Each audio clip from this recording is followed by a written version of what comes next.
Grimm Reader here with Shirley. We might be starting a new series called Chats from the Lazy Boy. So I'm pretty tired and fatigued from life, but I'm okay. And I do want to give you an update on my reading. It's been a couple of weeks. Let me see, can I change the orientation a little bit so you see more stuff? At some point I might turn it around, but this is a update on my reading. So, where to begin? I still need to talk a little bit more about the second installment of the Knausgard trilogy called Wolves of Eternity, which I finished a while ago, and I have thoughts about it. I loved it. I love Knausgard. I'm a Knausgard stan. I always will be. And of course, you could say so much about it, but it's the kind of book, I think Knausgard is the kind of author, you either love him or you don't at all. And so it's like, for people who love him, you'll understand, and you may all have read the book. I highly recommend it. It's so funny how it connects smoothly to the My Struggle books, of which I have not read all of them. I've only read the first 3, and I basically listened to them. I think these are the first 2 books of him I've actually read, like text-wise, and I want to read the 3rd one too, which has come out. I forget what it's called. So that was really good. And then Shorty September, I started early with my first Maigret, called Maigret's Childhood Friend, which was really good. It's a mystery, kind of pretty straightforward whodunit. And it has the French things going on, and the writing was strong. It was sort of like, oh, I'm in the world of when I read French people, except it's more modern. Zola and Balzac. Just the way they describe interactions is interesting and kind of French. But because I do have a bit of an issue with short books. It didn't stay with me as strongly. But it was good. It was very good. And I would read more Maigret.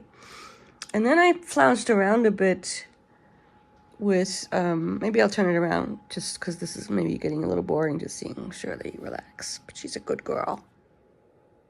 Me and all my short hair doing crazy things, glory. Well, maybe that's better. And so what was I talking about? Oh yeah, I flounced around with Shorty September. I had all these books and I sort of touched on a few of them. I kind of wanted to do Invisible Cities by Calvino, and I did research on it, and it turns out it's a deconstruction of the travel narrative. So Marco Polo coming back from China in the 13th century, I think. I'm not sure, a long time ago. And I did a bit of research on Oulipo, the literary movement that it's connected to, like writing with constraints. And I just wasn't vibing with it at that time. It's a long, sort of weirdly poetic poem about Kubla Khan and Marco Polo, and it's quite theoretical, but also kind of lyrical. And I'm sure it's wonderful, but I was not in the mind space for it, so I put it aside. And then I really wanted to read the Hamsun, Hunger, and I started that, but I had already started A Month in the Country, which of course I'm enjoying because everyone enjoys it, but I'm sort of resisting enjoying it for some reason. Like, it's the wholesome aspects of it. I think it is very good. This First World War person who has issues and no money, coming to this little town to fix the church mural, and the wholesomeness of the people, the sort of country, pastoral aspects of it all. And the characters are good. They're a little sort of Dickensian and jolly, but for some reason, and I am going to finish this. So this is the one I could finish today if I put my mind to it, because it's short, on page 70 something. And then after that, I do think I want to read Hunger. And I have all these other books. Another thing, I'm still kind of vibing with Marilyn, my lady here, smart lady. These essays are so hard, though, for me to read. I read them so slowly because everything is wonderful. And she's so religious and everything. But for some reason, I kind of want to read an essay. I think it would take me, probably an old day to read one, or even just part of one. So that's kind of where I'm at with my reading. I guess it didn't take that long to tell you about that. I'm just, I did one social thing last week, and it involved sitting on a bench with no back, which is basically a no-no for me with my degenerative disc disease. issues and lack of core strength, which is my own fault, but I have fatigue.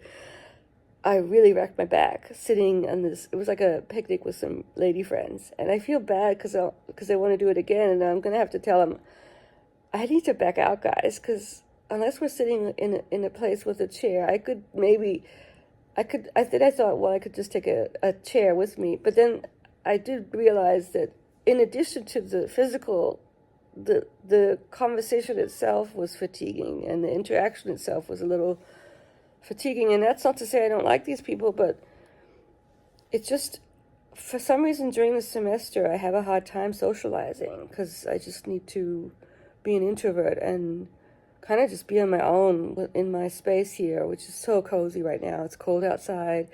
Bill has left for a little garden thing. I just need it to refill the tank of energy that gets really quite depleted with teaching.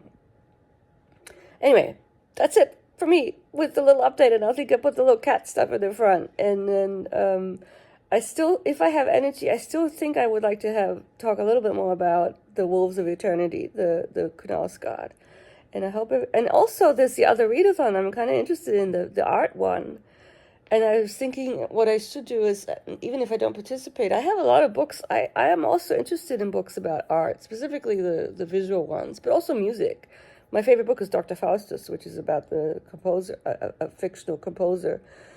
So yeah, no, that's a good one too. So there's a lot going on, and I'm watching it from afar a little bit because of where I'm at with being busy and fatigued. Hope everyone's doing well. Hope this is a good enough of an update. And I will see you soon. Goodbye, everyone. Bye.